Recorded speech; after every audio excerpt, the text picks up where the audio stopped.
la parte alta más gruesa y después el más fino, eso nos da inestabilidad, ¿no? Uno ve, parece que se va a caer, ¿no? Entonces, buscándole el frente, yo le hice otra propuesta que esta. ¿Veis? Aquí tengo la base mucho más ancha. Una cosa muy importante, siempre que hagamos una obra bonsái, se tiene que ver la madera muerta y la madera viva. Porque si solo vemos madera muerta aquí y el verde, no transmite que está vivo, parece algo artificial. Entonces tenemos que ver siempre una parte de esa madera viva. Entonces le propuse más o menos, ahora cuando ya le coloque la cámara, este frente un poquito así, quizás hay que inclinar un pelín hacia adelante, pero este frente a mí me da mucho más tranquilidad porque la base es mucho más ancha. Parece que está mejor agarrado. ¿De acuerdo? Entonces voy a empezar a limpiar lo que son las mitas que nos caben y mientras os voy a ir contando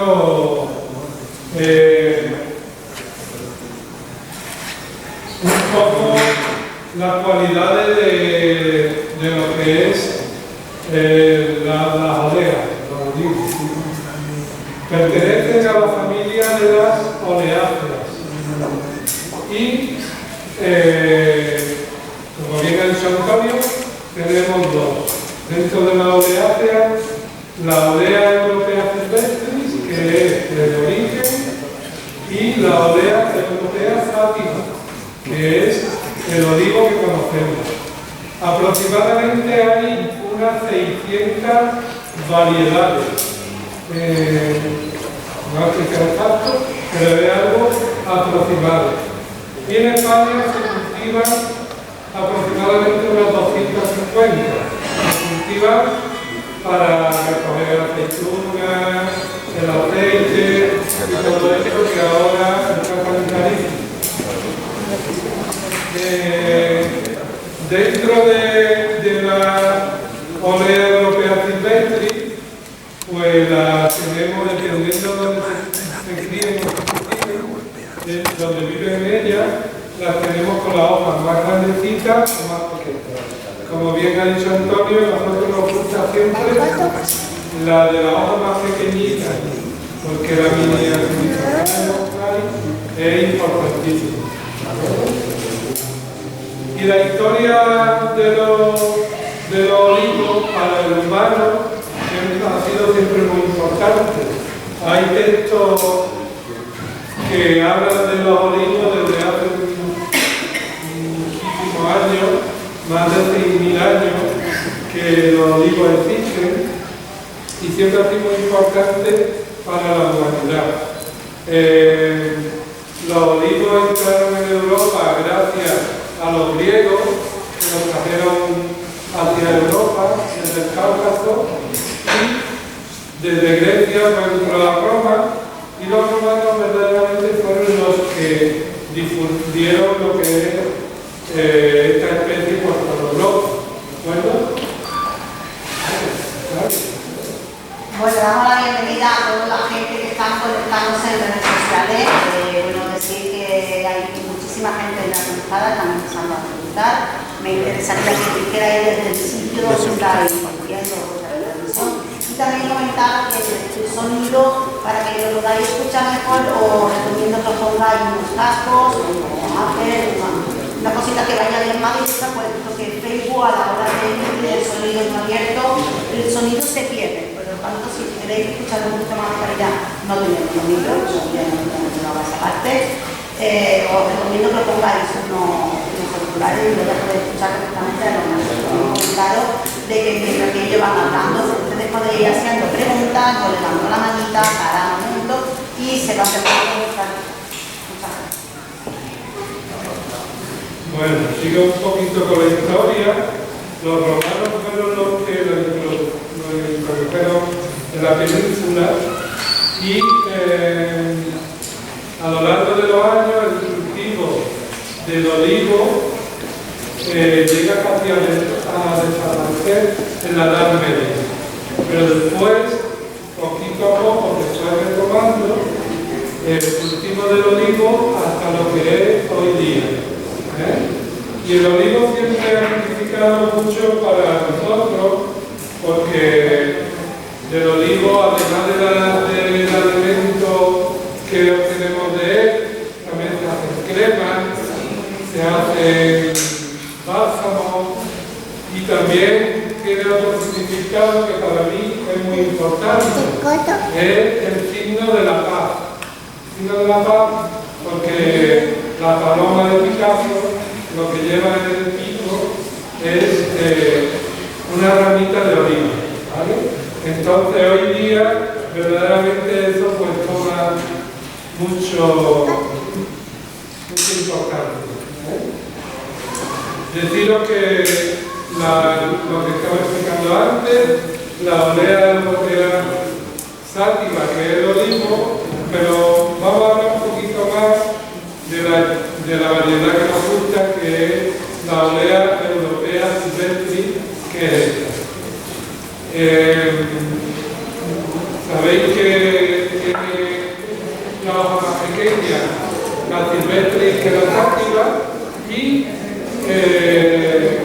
las hojas son lanceoladas, de forma que terminan chiquitos, son opuestas, una enfrente de otra.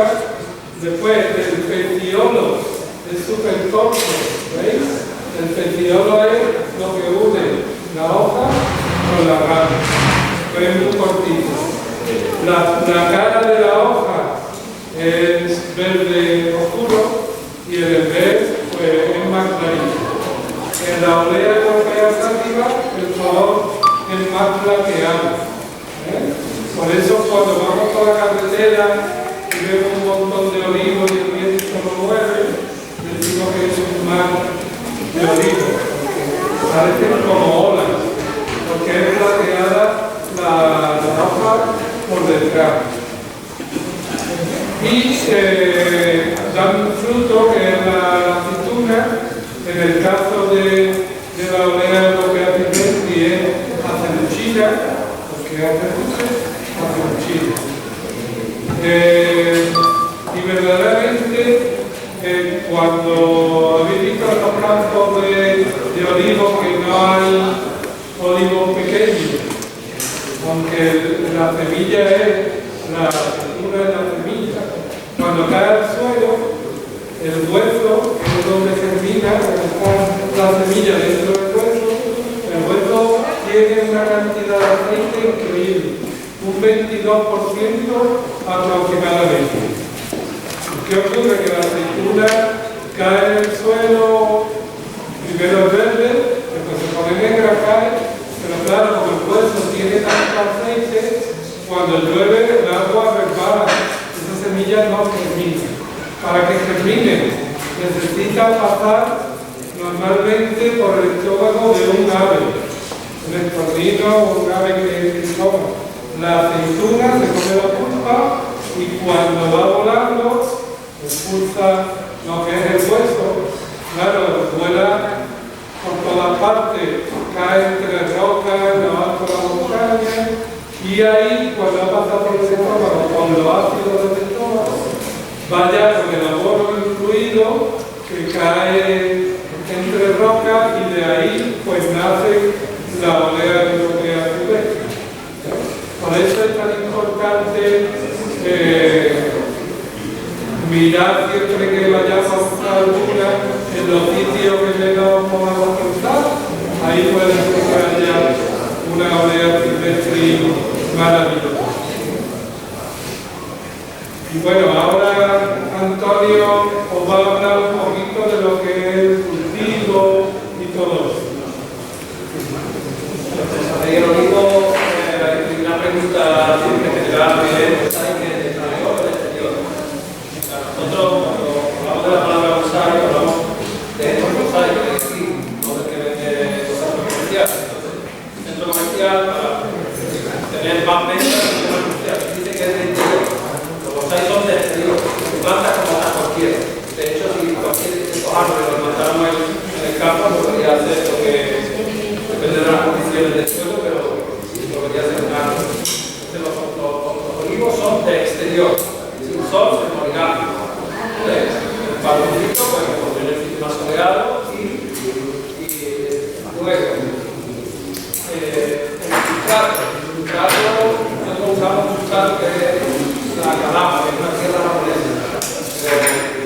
importante en el sustrato, fundamental, una regla básica es que el sustrato sea drenante. ¿Por qué? Porque nosotros cultivamos en macetas, tiene una serie de dinámicas donde hay que tener un dispositivo específico, entonces debe de drenar muy bien.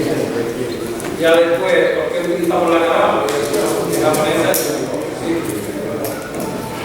Pero es por el intercambio catiónico. El intercambio catiónico es cuando una tierra tiene la capacidad de soltar lo que la raíz dice. La rama absorbe tanto nutrientes como agua o lo que echemos al árbol y intercambia con la raíz perfectamente. Tiene un 33% temporada.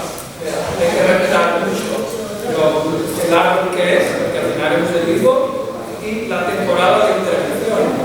Un árbol, normalmente la primavera es cuando hacemos los trasplantes, las podas, en invierno hacemos la poda seca, hay una serie de calendarios de información, pero es muy importante respetar. En lo mismo, por ejemplo, hay una tendencia a que viene la época del trasplante y siempre parece como que tenemos un vivero, como un árbol que no nos va a dar. Entonces nos anticipamos mucho en el olivo, como un buche trasplantado con antelación, quedará estático, incluso no se muere por la especie que es, pero puede quedar incluso de 1 año a 2 años parado totalmente.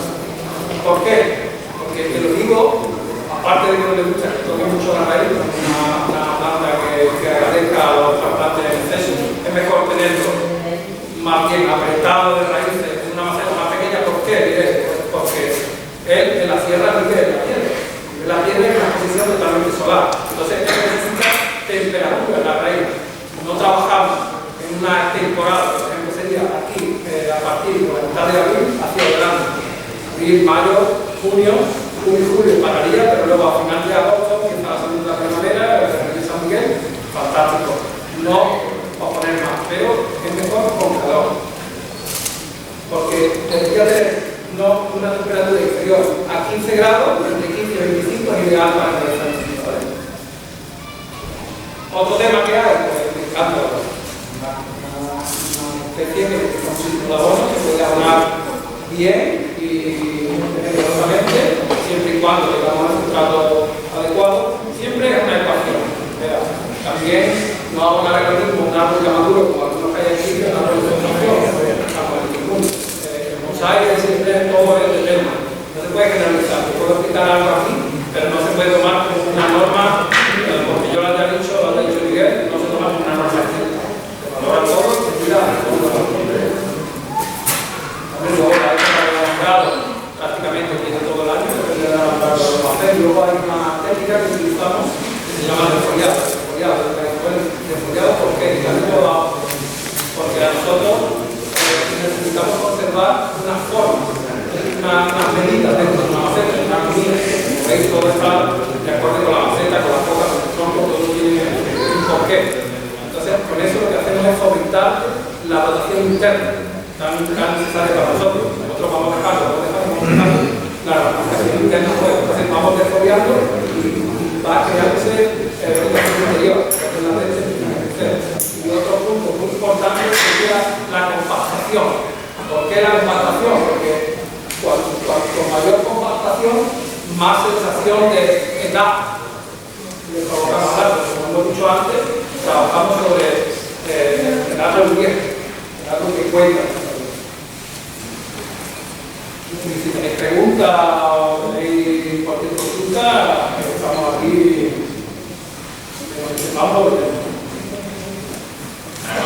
Que cuando hablan de desfoliar el olivo, hay mucha gente que dice que hay que dejarle algo de verde en la fruta, pero realmente si se hace una especie de donde se puede desfoliar. Sí. Sí, porque dejarle la comida sí, claro. Bueno, tú sabes que existe una no discusión, pero bueno, hay quien desfolia totalmente y hay quien desfolia dejando la hojita. ¿Cuál es la correcta? La que a ti te va a llevar. Por ejemplo, tengo un grupo Mallorca, que hay, en Mallorca sabéis que la ciudad que yo hace mucho le llaman Illullate. Ellos son los reyes del Illullate, ¿no? Porque por el endemismo que tiene la isla y con las características climáticas que tienen material excepcional que no lo ven en ninguna otra parte del mundo. Entonces son expertos en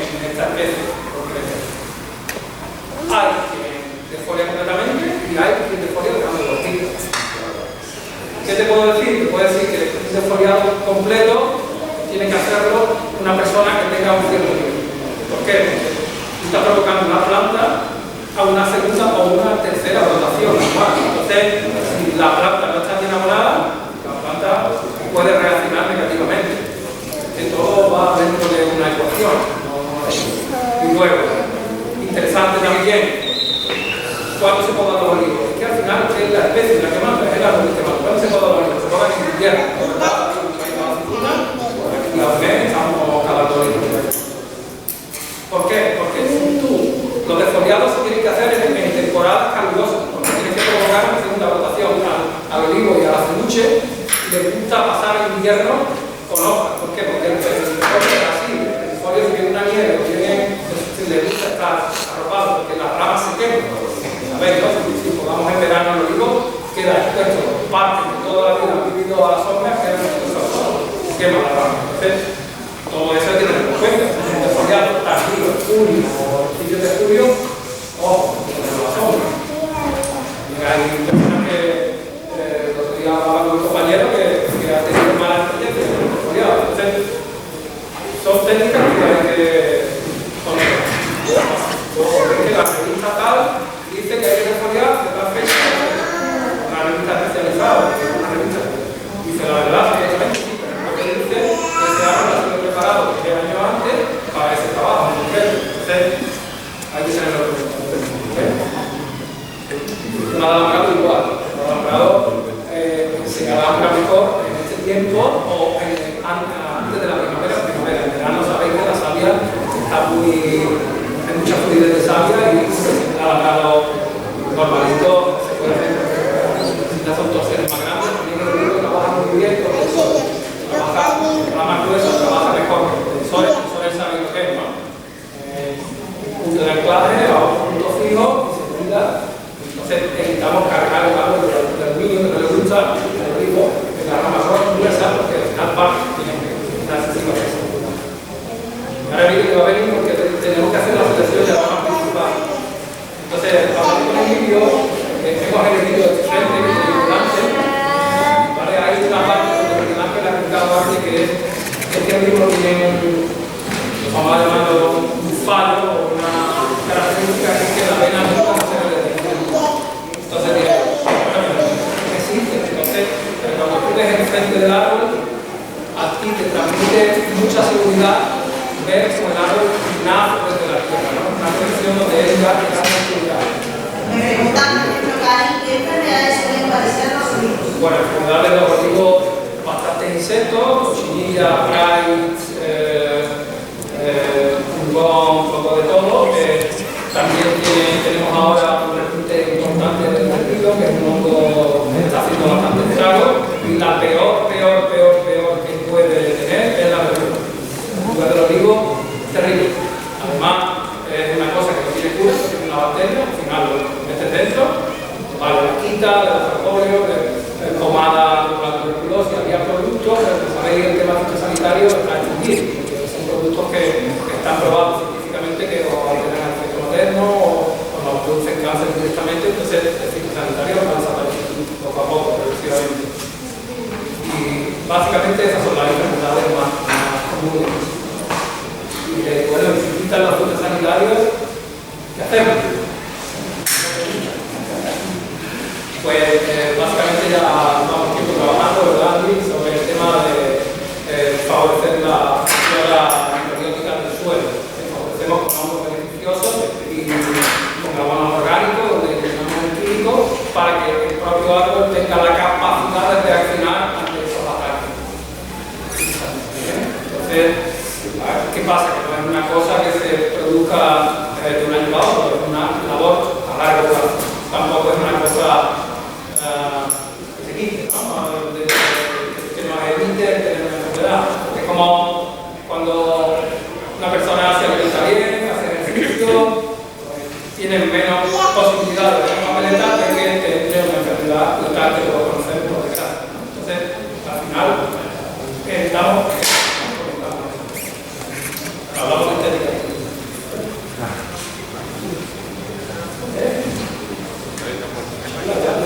El vídeo que es un gran experto, inquieto, una persona inquieta, él ha estudiado también toda la cultura japonesa y tiene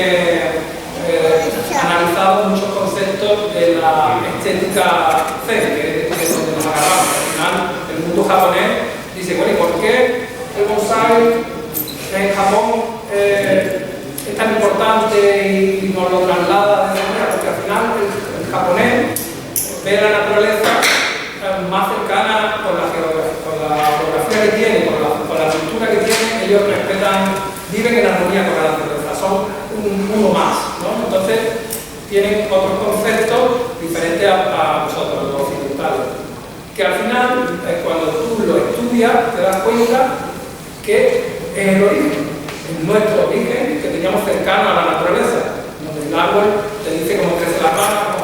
Por ejemplo, una cosa fascinante, cuando tú llegas a un bonsai, te dice un jin. Como una persona le ha puesto un nombre a una rama seca, o sea, tiene una nomenclatura para una parte seca, que aquí una parte seca es la cortamos. Entonces, ese punto de trasladar esa cultura y él la desarrolla con el estudio japonés y la traslada a nuestra cultura mediterránea. Aquí ha dicho mi compañero, soy aficionado que bueno, tiene esa cierta inquietud también por el hecho, porque muchas veces las demostraciones nos limitamos a trabajar el campo, explicar un poquito sobre los estilos, un poquito sobre la especie y como he dicho antes, es una especie japonesa, entonces hay que profundizar un poco en el trasfondo que hay sobre el arte, porque si el arte tiene una estética, si solo hiciéramos un cultivo y técnica, que son los dos puntales del bonsai, estaríamos haciendo prácticamente jardinería sin ningún gusto estético ni artístico. Entonces es importante no soltar una paliza de charlas sobre estética, pero sí comprender que hay una serie de componentes que hay que tenerlo en cuenta a la hora de trabajar. Entonces, como hemos dicho, es un arte japonés, es un arte que tiene una estética zen. ¿De dónde viene la estética zen? Japón tiene un periodo, un proceso histórico que viene desde prácticamente que ellos están en la prehistoria, no tenían ni escritura, se introduce la cultura china y coreana, establecen una forma de gobierno, establecen una escritura, entonces tiene un periodo histórico que Japón, a diferencia de otras naciones, no destruyen una cultura, introducen otra, sino que todo ese paso de cultura va dejando un reflejo en la cultura y se le va quedando un sello estético o artístico. Eso se conoce como los valores estéticos dentro de la cultura japonesa. Hay muchas publicaciones que hablan de ese tema. Entonces, refiriéndonos en específico a la estética zen, se puede decir que viene de lo que es el equivalente de la Edad Media japonesa. El tema del movimiento samurai, bueno, lo que conocemos todos un poco, incluso el famoso wabi-sabi de Manitoba, que lo utiliza para doblar camisas, pero también está presente en el arte bonsai. Entonces, sobre la estética zen, hubo un esteta muy famoso, que estableció un canon de belleza, estudiando al que está considerado como el mejor pintor de pintura japonesa, que es Toyo Setsu, y estableció un canon de belleza que tiene siete características o 7 valores estéticos que se deben de poder apreciar en toda la obra de arte zen. Es decir, también que la obra de arte zen es una obra natural y universal, entonces la vamos a encontrar en prácticamente toda la naturaleza. Quiere decir que no es que sea una cosa que es el ser humano, sino que esos valores vienen de la naturaleza. Y esos valores son asimetría, simplicidad, naturalidad, superficialidad, sutil profundidad, libertad de acción.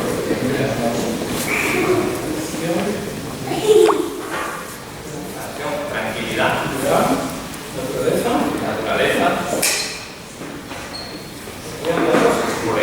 exactamente. Entonces, bueno, porque habréis escuchado siempre una de las primeras cosas que se dice del bonsai, que la copa tiene que ser asimétrica. Siempre dicen, ¿no?, que un lado de la copa tiene que ser más alta que otra, pero es mucho más complejo que eso, porque la asimetría tiene que estar presente en todo el árbol, porque si nosotros, por ejemplo,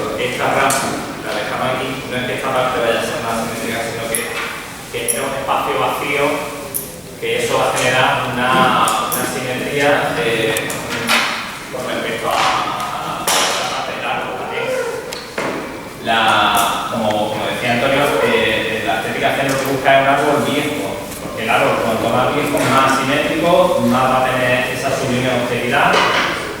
El olivo, por ejemplo, quizás sea de las especies que tenga más presente ese valor estético que el guavisario, porque entre la estructura, la madera morta que tiene, la corteza tan grande y el verde tan obsceno que tiene de la copa, es un árbol que tiene una pobreza estética, pero que hace muy refinada y elegante, que es lo que se va buscando con la estética fresca.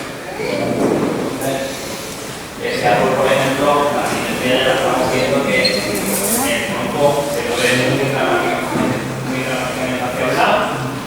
Entonces, aquí lo que queremos estar viendo es que compensamos la simetría con el que va inclinando hacia el lado contrario, hacia el contrapeso. Eso viene mucho de la escuela clásica de bonsai, del estilo inclinado, siempre se hace una inclinación para eso mismo, para contrarrestar la inclinación del árbol. Es un tipo también de... Sí. Emilio, una preguntita. Para que estamos empezando el bonsai, tenemos sesión de teoría, nosotros no lo tenemos, que ya veremos un guante a ¿sería capaz de hacer un dibujo de un modelo aquí en la mesa de cómo aproximadamente podría quedar cada hilo? Más o menos, ¿cómo tiene que ser? Voy a hacer una pregunta ahora a todos, porque esto de las demostraciones viene aquí, soltamos el rollo, y lo interesante de este tipo de trabajo es que vosotros seáis capaces de conseguir diseñar algo, que es lo que me gusta, ¿no? Entonces, dices, bueno, como dice el libro, la copa, el árbol va hacia allá y la copa hacia acá. ¿Por qué? Pues si te fijas el árbol, al final es todo una armonía. Cuando tú ves un árbol tan bonito, ¿por qué? Porque todo está en armonía y eso tiene una serie de fundamentos. El árbol es terrestre, ¿no? Entonces, cuando el sol, llegó la primera, viene el viento, viene un animal, ¡pum! Se vuelve, ¿vale? Se vuelve otra vez. Y el árbol ahora está en una posición bloqueada. ¿Qué es lo que hace el árbol otra vez? Otra vez vuelve a su sitio. Por eso tenéis todas esas formas simbólicas, ¿no? Y cuando el árbol vuelve, otra vez está. Por eso es la copa hacia este lado. Y luego cuando el vídeo habla de asimetría, es muy importante respetar la asimetría dependiendo de la forma y del tamaño del tronco. No es lo mismo ese árbol tan bonito que tenéis en la entrada, la asimetría tan marcada que tiene. ¿Por qué? Porque es muy sutil. Sube, entonces la asimetría es mucho más marcada. ¿Qué asimetría pensáis que llevará este árbol? Llevará una asimetría prácticamente mínima. ¿Por qué? Porque el tronco es muy pesado, lo aguanta muy bien perfectamente, como lo digo, grande, espesa. Entonces, todo eso son cosas que os van a ir ayudando a la hora de diseñar un árbol. No se diseña lo mismo un árbol fino que un árbol grueso. No se diseña lo mismo que una sabina, que una espina. ¿Vale? Todos esos son puntos básicos donde os tenéis que agarrar. Hay que salir mucho de la naturaleza y salir un poco del equipo, ¿no? Después hay algo donde dice, aquí tiene el tronco tan bonito, es que es un mollón en clase, ¿no? Entonces lo hacemos. También, cuando, no sé, hay algunos que han hecho el curso ahora recientemente con los compañeros, ¿no? Entonces, tú dices, es que a mí el estilo cascada me encanta, ¿no? Mira, que tu árbol no va al estilo cascada, tu árbol es más propicio a hacer un mollón, a hacer un inclinado, a hacer un de tronco. Entonces, tenemos que respetar ese punto, ¿vale? Siempre respeto a las dos. No imponemos, nos llevar con ellos. También una cosa que ayuda mucho es que da cuenta que te ayuda bastante al tema de la formalidad dentro del estilo bonsai, que también es una cosa que se utiliza mucho en el programa, el shin y oso, o sea, formal, informal o semiformal. Eso ya sea un poco mal dicho, pero bueno, una forma muy simple de entenderlo, que si el árbol tiene atributos más masculinos, si tiene atributos más femeninos, o si está un poco entre medio de los dos. El estilo bonsai, la forma más fácil de verla sería el más masculino, o sea, shin tendría que ser el estilo formal, el directo formal. Son son árboles con líneas muy rectas, muy marcadas. En informal vendría a ser un poco más el árbol bunyin. Recordad siempre que el bunyin no es un estilo. Es lo que estamos hablando de la estética en el árbol que interesa al máximo de esa estética. Son árboles muy ligeros, con mucho movimiento, muy asimétricos. Y entre medio de esas dos tendencias tendríamos lo que es el estilo Moyoki, el árbol que precisamente es vertical pero tiene movimiento. Entonces, aquí por ejemplo, ¿qué pasa? Que este árbol, aunque tiene ese poquito de asimetría, ese movimiento, es un árbol evidentemente muy formal, aunque tiene un pelín de movimiento, pero tanto la anchura del tallo como ya estamos viendo que está ahí ya. Otra cosa en la que también se puede apreciar un poco el tema de la simetría, eso ya está un poco en la mente de la persona y culturalmente. Yo he escuchado a muchas personas decir, tienen razón, que el olivo quizás deberíamos utilizar un poco más el tema de los esmaltes, porque en la árbol mediterránea aquí tenemos muy presente el azul del mar, el azul del cielo, verde el esmalte, y eso, un árbol con unas características tan formales, con un esmalte tan, podríamos decir, informal, genera una simetría de conjunto, genera el contraste, es quizá un poco más el carácter chino del yin y el yang, ¿no? De lo femenino y lo masculino. Ahí hay una enorme discusión a nivel bonsaístico y en el mundo bonsai, que es el esmalte sí, el esmalte no. ¿Vale? Yo, personalmente, estoy de acuerdo con las dos tendencias. ¿Por qué? Porque al final el empaque que hace un árbol te lo da la sensación que te transmite, ¿no? Hay árboles que tú los ves porque hay más tendencia de poner grés, ¿no? Como veis sin esmaltar. Porque verdaderamente uno de los valores estéticos que tiene el olivo es la austeridad, ¿no? Muy fuerte, muy marcado, tiene mucha personalidad, la madera, lo que nos hablábamos antes, ¿no? La madera, la corteza, todo es mucho más viejo. Entonces, para mí, por ayudar un poco, hay no norma, no quiero decir norma, pero una tendencia a que, por ejemplo, un olivo un poco más joven, un poco menos dramático, se le podría aplicar perfectamente un esmalte. Un olivo ya más fuerte, más viejo, más curado, se le podría poner el grés, esmaltar. Personalmente también, el resultado final, el paso del tiempo me ha dado que al olivo le va mejor un marrón chocolate oscuro o un gris tórtola, más que un rojizo. El rojizo lo mata un poco, ¿no? Porque destaca demasiado la maceta, coge muchísimo protagonismo, al final todo es un conjunto. Dicen, no, la maceta es el marco del árbol, no, la maceta es una parte del árbol, no van separados, son puntos. Muy difícil emparejar un árbol con una maceta. Hay veces que sale solo y hay veces que cuesta un poco.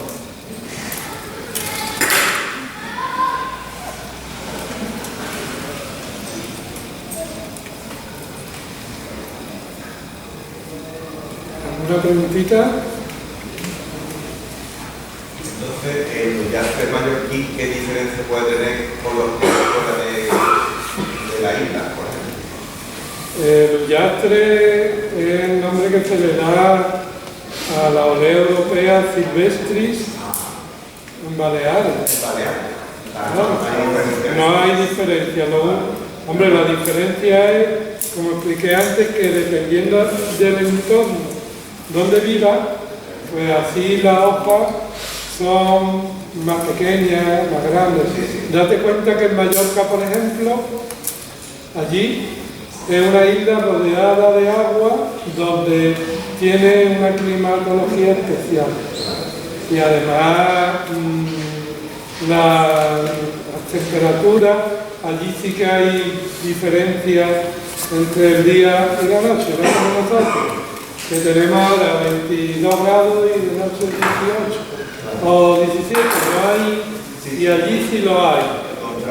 Hay más contraste y entonces la hoja, también una característica de ahí, más pequeñita, pero que aquí lo encontramos igual, ¿ves? Con hojas pequeñas, estas son de aquí, de la zona de Cádiz. Pero sí es verdad que los yastres crean como un corcho, ¿verdad? Que eso nos crea mucho, bueno, alguna especie del Mediterráneo, porque no podemos olvidar que a ellos les gusta vivir en lugares donde el frío no baje más de 3-4 grados, ya empiezan con la lengua afuera que no viven, vamos, no les va bien. Pueden aguantar varias heladas, pero no muy consecutivas. Entonces el pillastre cría esa especie de corcho que son células muertas, digamos, y entonces es para protegerse. También les sirve del frío, de los incendios, también, como el alcornoque. Daros cuenta que el olivo es una especie, o la olea es una especie súper curiosa. Se ha adaptado al clima nuestro seco, con poca humedad, y vive ahí en los montes, y sobre todo, por ejemplo, en verano, cuando hacen esas calores, ahí en la zona de Córdoba, 40 o tantos grados todo el día y cha. Y sin embargo, mientras más calor hace, no sé si habéis observado, las hojas brillan más. No sé si habéis fijado.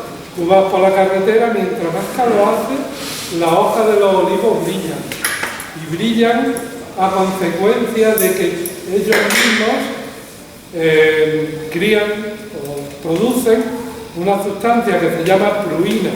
Y esa pruina es como una especie de cera, digamos, que va a proteger la hoja de los rayos del sol, va a evitar una evaporación excesiva y además, si tú miras la hoja de un olivo con microscopio, tiene vellosidad, que esa vellosidad, entre comillas, la tiene el envés para aprovechar la poca humedad que suba del suelo, la recoge por aquí. O sea, fijaros cómo la olea crea esa sustancia para proteger la hoja por la parte de arriba del sol intenso y después cómo prepara su hoja para recibir la poca humedad que haya y vivir.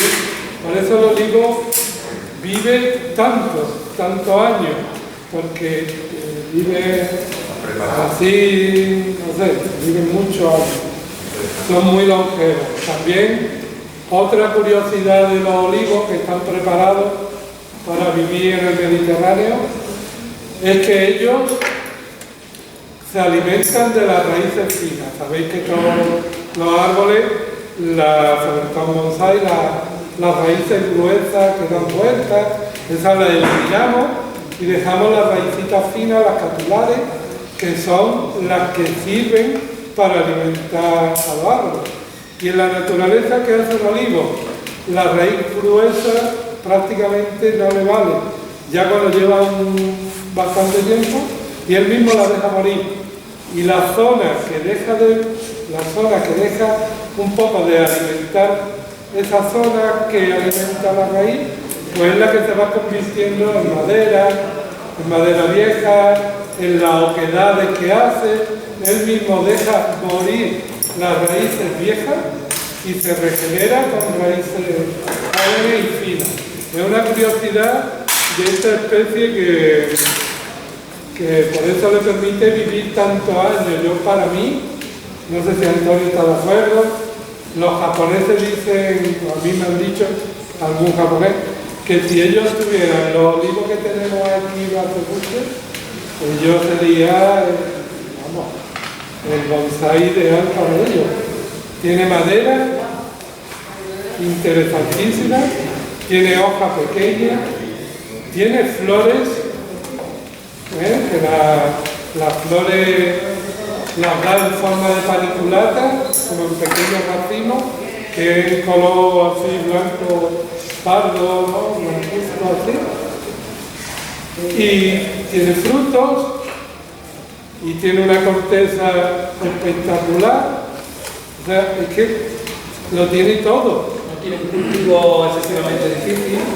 Aquí no tiene un cultivo difícil. Cultivo que es un árbol que se nos puede olvidar incluso regar. Entonces, para ello, pues sería, digamos, la especie ideal para bonsái. Pero claro, ahí nosotros le regalamos al maestro Kobayashi un Uyástere, y la verdad que le cuesta la vida tenerlo, porque allí las condiciones del clima son muy diferentes aquí. Allí llueve muchísimo, es totalmente diferente, y entonces el acebuche o el olivo le cuesta mucho trabajo.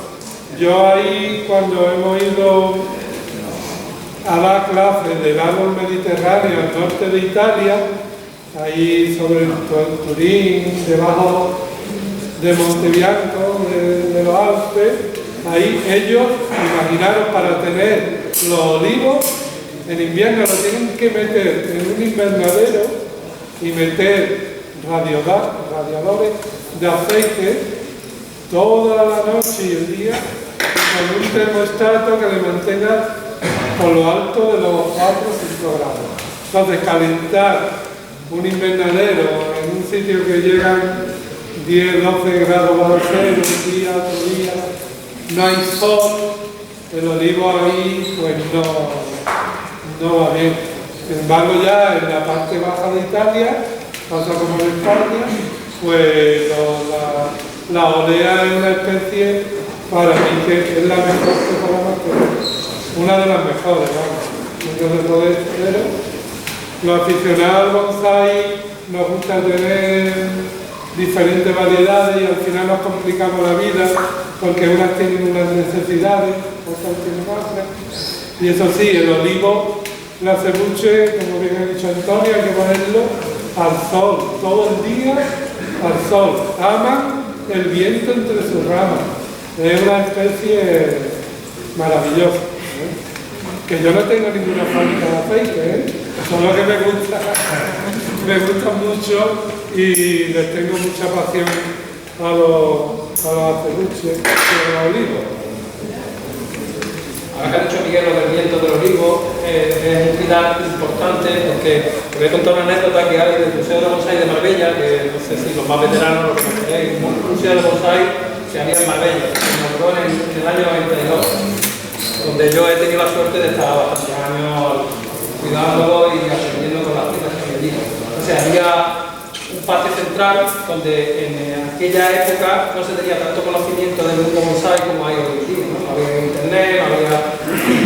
Entonces había una problemática con los acebuches, que es que los acebuches no iban bien. Y entonces no se sabía por qué. El cultivo era perfecto, agua perfecta, todo... Y al final la conclusión fue que era un patio tan cerrado por proteger los árboles que no se sabía que no se deberían de proteger tanto, y la problemática era que no tenían aire. Esos árboles automáticamente el museo cerró, como sabéis, por circunstancias políticas, y tengo la suerte de conocer varios que están en diferentes colecciones donde han mejorado muchísimo y ha sido sacando de ese patio. Viento fundamental, viento sol, donde viven. Y cuando al agua de riego son muy exigentes, ¿cómo está el método?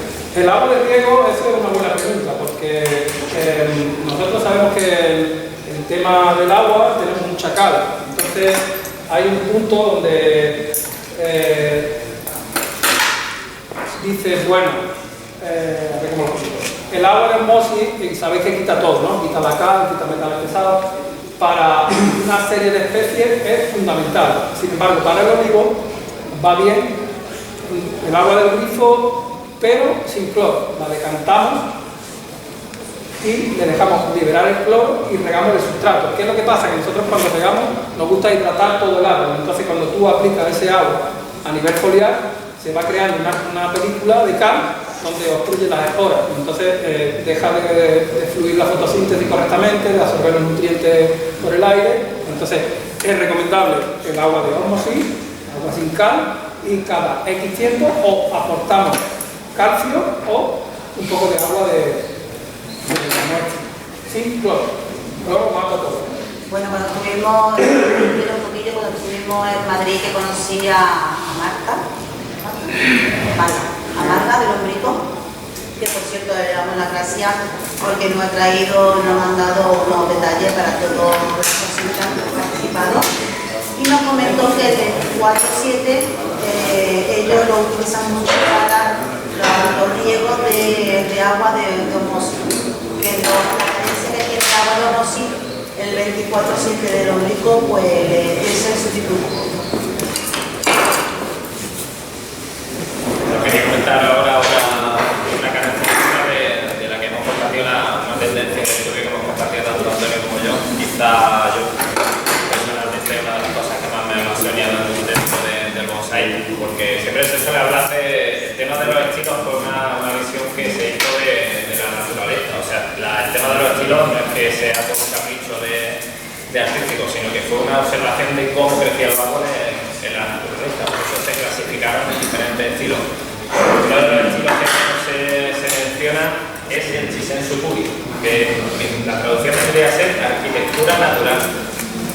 ¿Qué quiere decir esto?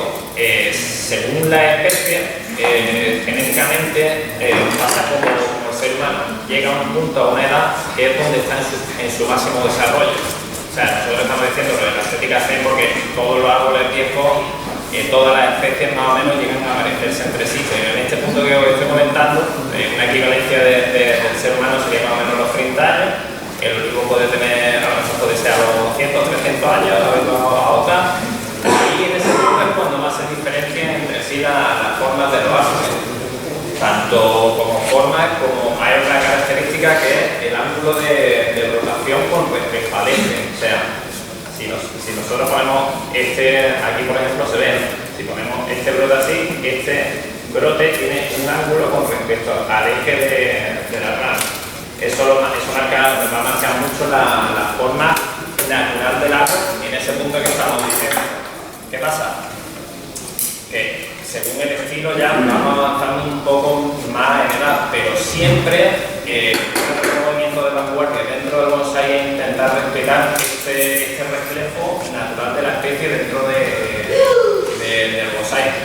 Entonces, otra de las cosas que tampoco se tiene muy en cuenta a la hora de modelar olivos, de modelar en general árboles mediterráneos, como bien decía Miguel Ángel, es que son árboles de flor y fruto. Tenemos el olivo, tenemos la higuera, tenemos el algarrobo también.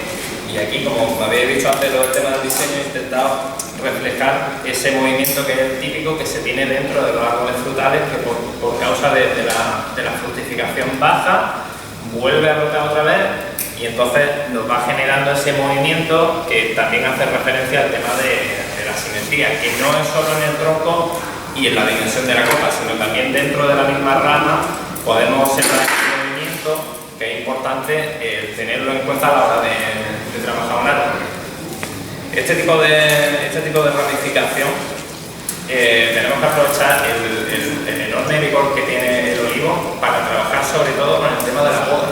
O sea, no es solo la alambrada, sino también con la poda, porque nosotros si dejamos brotar una rama que engorde bastante y la cortamos, el brote al ver ese cambio tan drástico de dirección y de grosor va a generar ese movimiento. Eso es una cosa que se refleja también mucho en el peñín chino, en el peñín de lina. Eso es un estilo que solo trabajan con poda. O sea, ellos, su mayor orgullo de esa técnica es precisamente que no le ponen un alambre, que es mentira, que sí le ponen alambre, pero bueno, trabaja mucho también con el tema de los tensores, pero es verdad que si nosotros trabajamos más por poda que centrarnos en alambra y en hacer las capitas perfectas, lo vamos a funcionar. Es que también, si no le ponemos alambre a la rama, solo podar, vamos a respetar eso precisamente de lo que estamos hablando, del ángulo de inclinación natural de la rama. Cuando dice Emilio la rama de engorde, lo que tiene que seguir siempre el mismo camino del tema de la armonía, ¿vale? Tiene que tener una ramificación primaria donde sale una rama gruesa, después sale una rama secundaria donde tiene que ser menor, porque la primera, así sucesivamente hasta 7 u 8, ¿vale? Entonces, ¿cómo se provoca eso? Habéis visto, por ejemplo, que este olivo venía totalmente envenenado, entonces lo que estamos buscando son grosor. Y ahora tengo el grosor. ¿Cómo se poda después? Es muy sencillo. Tenemos esta rama del borde, entonces llega a un punto, primaria, secundaria, por ejemplo, esta sería una terciaria. Entonces, ¿cómo sustituyo? Corto aquí. ¿Vale? ¿Por qué? Porque ahora corto aquí. ¿Y ahora qué pasa? Ahora cambio. Conicidad, ya paso a un segundo calibre. ¿Y qué más gano? Vengo aquí y de buena primera hago ¡plá! Ya tengo un movimiento, ya no uso tanto alambre. Conicidad y movimiento. Luego, cuando esta tenga el mismo grosor, corto aquí. Después saldrán otras dos y así sucesivamente. ¿Vale? Luego, lo que cuenta Emilio es fascinante porque al final el árbol, cuando tú lo ves y te da una sensación natural, es por eso, por todos esos conceptos que nosotros a nivel estético llevamos al ejemplar. Si por ejemplo Emilio dice la flor y el fruto, la aceituna pesa muchísimo, la algarroba también, ¿no? Entonces tenemos la rama donde busca el sol, el árbol busca el Mediterráneo, busca el sol, ¿no? Siempre estos brotes son los que me van a florecer, entonces el árbol otra vez hará así. Entonces, por forma natural, irá creciendo, la rama baja muere porque la de arriba se la come, entonces, otra vez, y otra vez, y otra vez, y otra vez. Esa es cuando hablamos de arquitectura monumental, es lo que queremos respetar. La sabina no lo hace, el pino no lo hace, cada especie trabaja de una manera. El pino trabaja totalmente diferente, el pino trabaja en posición solar, la rama de abajo, porque los árboles son en forma de triángulo, es que todo lo hace triangular, ¿no? Es que el árbol crece así, la rama de abajo tiene que buscarse la vida, tiene que salir a buscar el sol, la de arriba del árbol, entonces es natural. Hay ocasiones donde se puede trabajar, incluso debemos fomentar no tener reglas básicas, hay ramas que crecen a la sombra, se llama quiquiera, los japoneses tienen una nomenclatura de toda la ramificación de un árbol, incluso la pequeñita que crece pegada al tronco, también, porque si entramos en el mundo de las reglas, directamente son ramas que cortamos, no, un momento, es una rama que puede existir, no va a estar desarrollada como las demás, pero puede existir. Hay que tener siempre esa sensibilidad a la hora de trabajar una rama.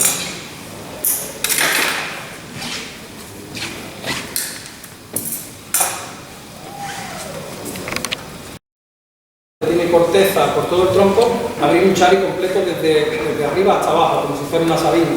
Eso es muy peligroso. ¿Por qué? Porque en la naturaleza él no se lo puede permitir. En las condiciones donde vive no lo hace. Él hace estas huecas que hace el olivo siempre. El olivo saca una rama y no llega abajo. Llega aquí. Lo que pasa es que es una matariera que se ha desgranado, entonces ha quedado todo el interior muerto. No es el caso.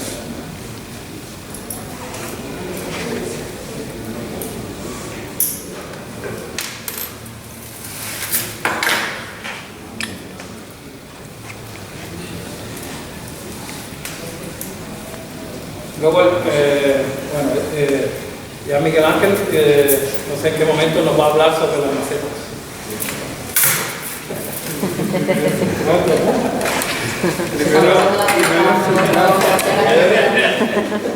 ¿Quién va primero? Y primero sustrato vamos a hablar un poco sobre la grama, sobre si tiene que ser sustrato de delante. Sí, pero... No, que por ejemplo este árbol está en esta maceta porque el antiguo propietario no tenía otra, un árbol grande, pero no es una maceta que le da, es una maceta del estilo cascada, donde nace y crece. Yo voy a hablar un poco de la forma. Este árbol es que llaman una maceta del estilo grande, porque le daría más base, así ahora quedará un poco inestable, quedará un poco intranquilo. Bueno, la forma de la maceta ya sabéis que va dependiendo del estilo que tenga, como ha dicho Emilio, que el estilo es algo que se ha buscado observando la naturaleza. Entonces hay formas de maceta que obedecen mucho más a nuestro bonsái. Si el árbol es de tronco recto, vertical formal, chopin, como dice Emilio, que es muy formal, pues la maceta normalmente debe ser rectangular, con ángulos rectos, si queremos suavizarlo un poco y el árbol no es tan formal, pues la misma maceta puede tener la esquina redondeada. Deciros que a la olea le gusta la maceta un poco profunda, ¿eh? Aunque nosotros aquí en nuestro clima lo podemos cultivar en macetas un poquito bajas, lo ideal para que ellos vivan mucho mejor es una maceta un pelín más grande.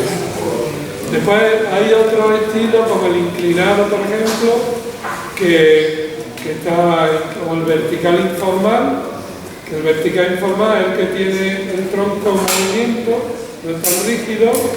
Sabéis que lo ideal es que los troncos y las ramas, para que sean bellos, tienen que cumplir el movimiento en los 4 sentidos del espacio. Izquierda-derecha no vale, porque parece una serpiente. Tiene que tener movimiento hacia adelante, hacia atrás, izquierda y a la derecha. Es como son mucho más bonitos. Y en el vertical informal, pues lo normal es poner maceta ovalada, porque el tronco tiene movimiento, entonces ponemos la maceta ovalada. Hay veces que le pega también, es que claro, cada árbol es especial, algunas redondas. Y después del estilo cascada, pues como bien ha dicho Antonio, son macetas altas, donde el árbol, este es el cascada, donde la maceta no es tan alta, pero siendo cascada, la maceta tiene que ser más alta.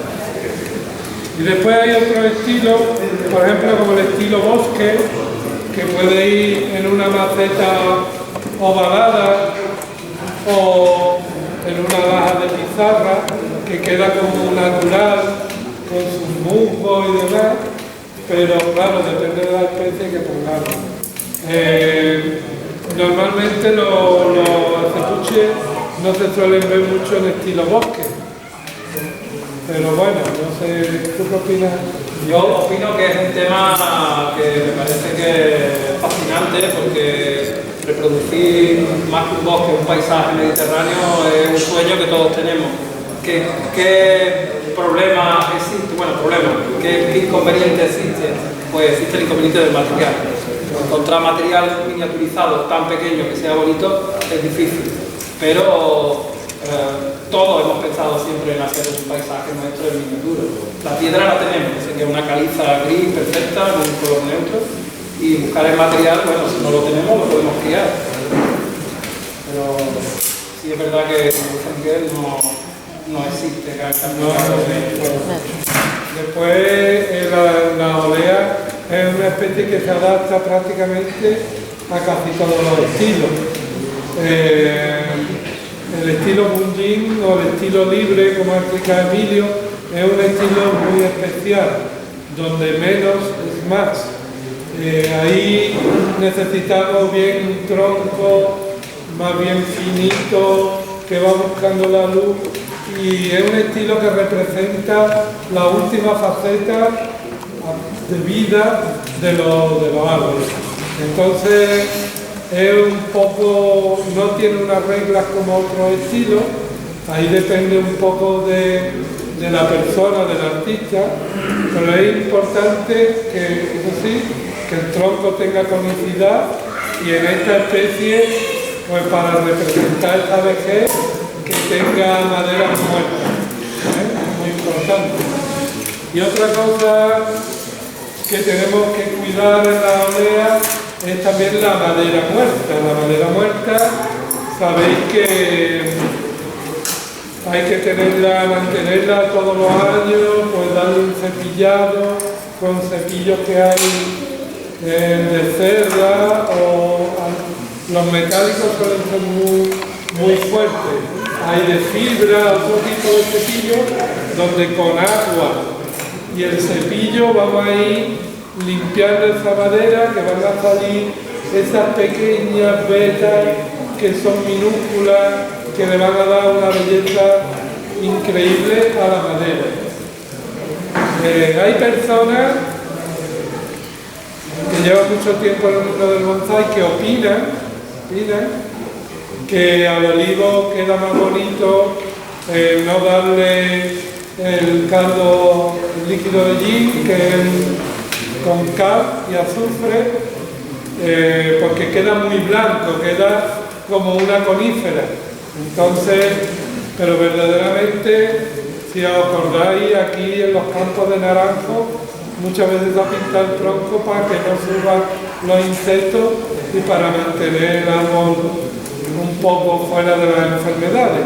Pues nosotros lo que tratamos con este líquido de gin es cuidar la madera, la parte seca de los olivos. Hay un truco que ese líquido de gin, para que no quede tan blanco como lo que es la cal, se le echa una gotita de tinta china, normalmente negra. Yo me gusta echarle, hay veces que negra y un poco de azul, y le da un gris ceniza, que es el color típico del olivo. Muy importante a la hora de aplicar ese líquido, que en la zona donde hay oquedades tiene que ser el color más oscuro, y en las partes exteriores un poquito más claro, porque se supone que da el sol y queda esa zona como más blanqueada. Pero bueno, eso hay que hacerlo una vez al año, y es un trabajo de verano, un trabajo que en verano, ¿qué hacemos en verano? No podemos, o no es bueno calambreo, pues mira, tenemos ahí para cuidar la madera, que es muy importante, sobre todo en el árbol mediterráneo como es.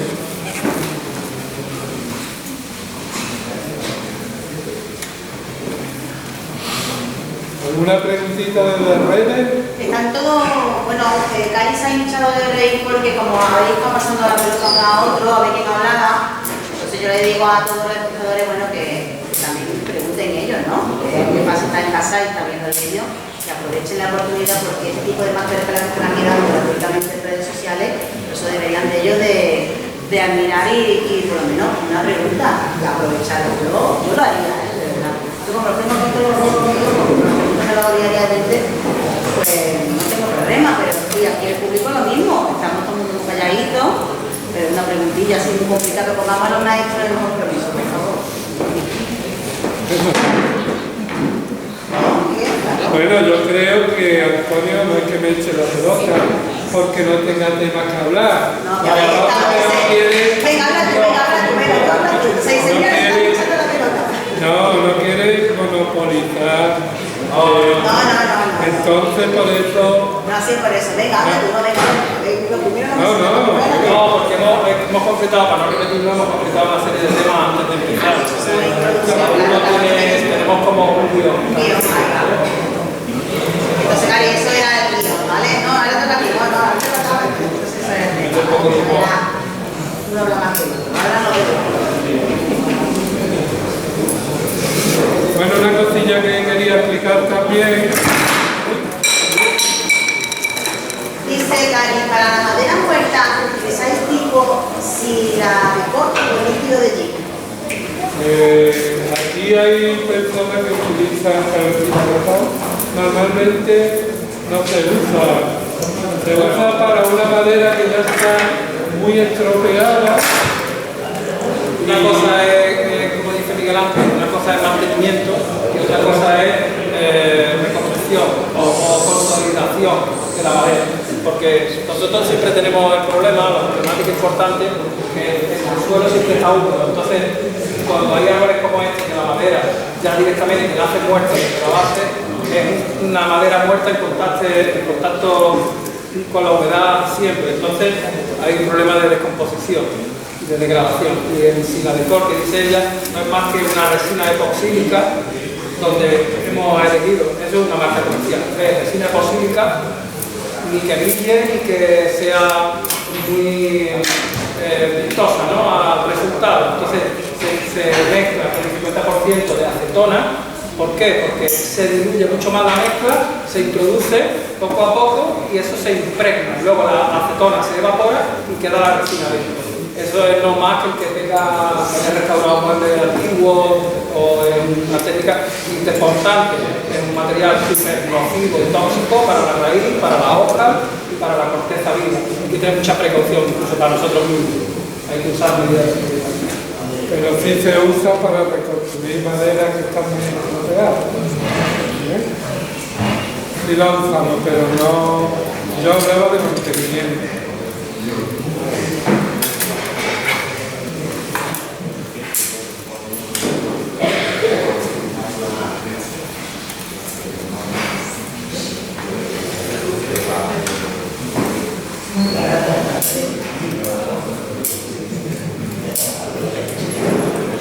Bueno, lo que yo iba a explicar antes, veis, si alguna vez os surge en una olea que tenga bastante madera y tengamos una rama, por ejemplo, como esta de aquí, que es una rama solitaria, una rama, pues mira, se le mete un tornillo de madera y aquí podemos coger el alambre y ya podemos alambrar y esta rama va a quedar perfectamente para poderla posicionar, porque si no hago esto me tengo que traer el alambre, cruzarlo y eso a la hora de alambrar tenemos que tener claro que el alambre tiene que pasar lo más desapercibido posible, lo más.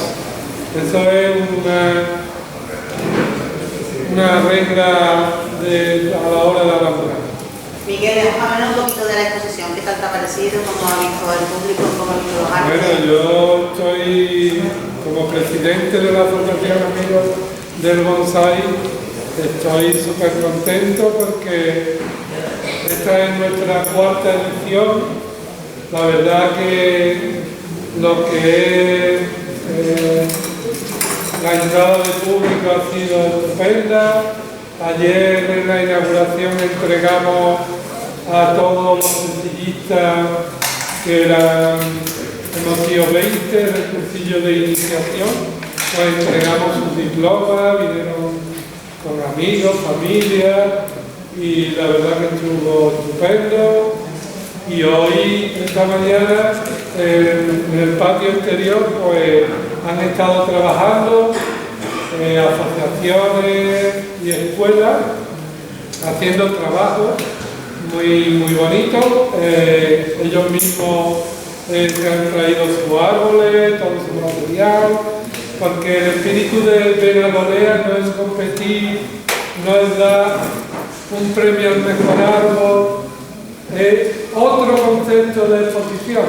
El concepto de Benalolea, ya que es una exposición única de una especie única como puede hacer la olea, pues el espíritu es pasar unos días juntos entre amigos, con los árboles, disfrutar de los árboles, disfrutar de este clima que tenemos tan bueno, y entonces es otro espíritu, no deja de que han venido unos árboles impresionantes. También hay árboles de personas que están empezando más sencillitos, pero aquí tenemos cabidas para todos. Ese es el espíritu de Benalolea. En la otra ocasión, pues ya haremos otro tipo de exposición. Explícanos un poquito también el nuevo vídeo que tenemos, que ahora con ya la petición vamos a publicar en redes sociales, cómo estamos entrando en la tecnología, el tema de la exposición. Para las personas aquellas que no han podido venir, me gustaría que viniera el encargado de todo este tipo de veréis en breve, la organización tendremos el vídeo en 3D y que me gustaría que viniera y nos diera una charlita de un poquito qué es lo que has hecho, explicar qué tecnología has utilizado.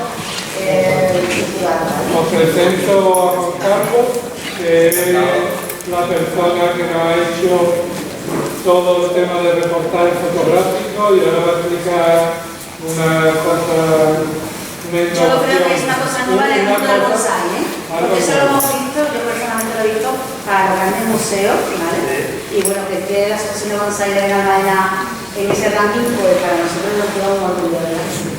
Pues bueno, he estado haciendo unas sesiones de fotos a todos los bonsai que están aquí expuestos. He estado haciendo también vídeos, como trabajaban los compañeros ahí fuera. Y nada, he utilizado mi cámara, una Sony A7 III, con un objetivo 70-200 y ya está.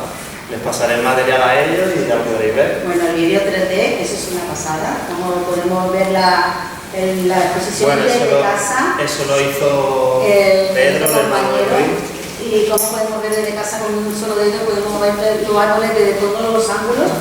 Sí, eso se hace con 3D, 360, una cámara que trabaja en 360. Y eso va a ser, creo que va a ser un punto de seguido en el mundo del bonsai a nivel de exposiciones y que, bueno, un monolito total que tengamos suerte, sean los pioneros. Así que un aplauso a la organización y a todos los. Bueno, pues hasta aquí el vídeo de hoy. Como siempre digo, suscríbete al canal, dale a me gusta, comparte y algo muy importante, amar a las plantas y ellas brotarán para vosotros. ¡Hasta la próxima, amigos!